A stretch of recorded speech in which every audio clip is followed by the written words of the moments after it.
Welcome to Module 40 of Mechanics of Materials Part 1. We're getting towards the end of the class.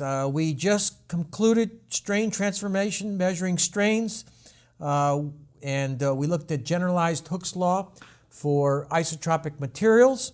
And now we're going to do a factor of safety and allowable stresses and loads.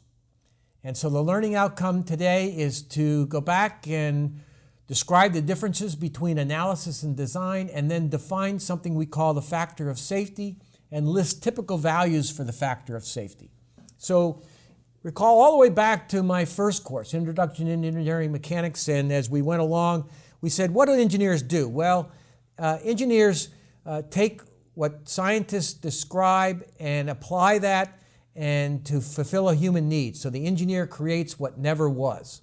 And so in analysis, we analyze, evaluate, or kind of predict the behavior of an engineering component or a structure based on some performance criteria and or industry standards. With design, we create a new engineering component or structure that will meet specifications and performance criteria.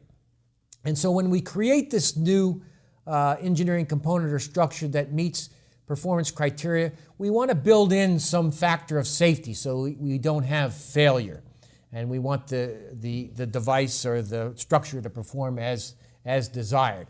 And so the factor of safety is defined as what the failure stress is, what the material will take over what the actual stress is, or the strength of material over whatever the computed stress is. And we want a factor of safety that's greater than 1.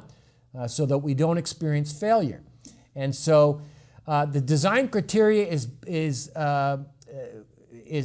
given, we often talk about a factor of safety that we'd like to achieve, and to avoid failure, the designer defines what that failure will be for the component or structure. Maybe it's that it avoids excessive deformation or a fracture. You define that as far as what the strength and failure stress is going to be for your situation.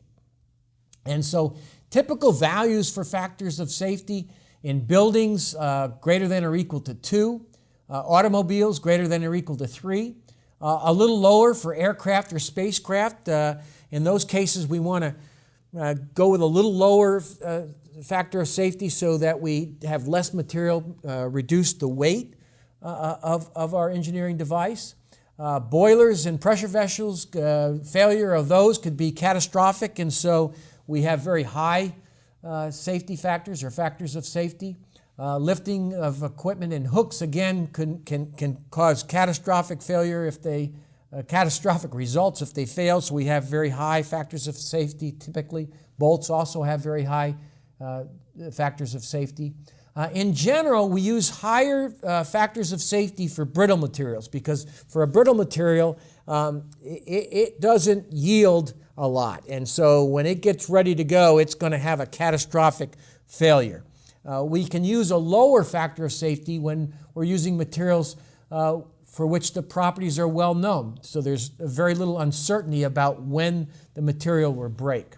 We also want to use a higher factor of safety for uncertain environments or uncertain stresses. And so those are just some general guidelines on design and using factors of safety, and we'll go ahead and do an example or a couple of examples next time.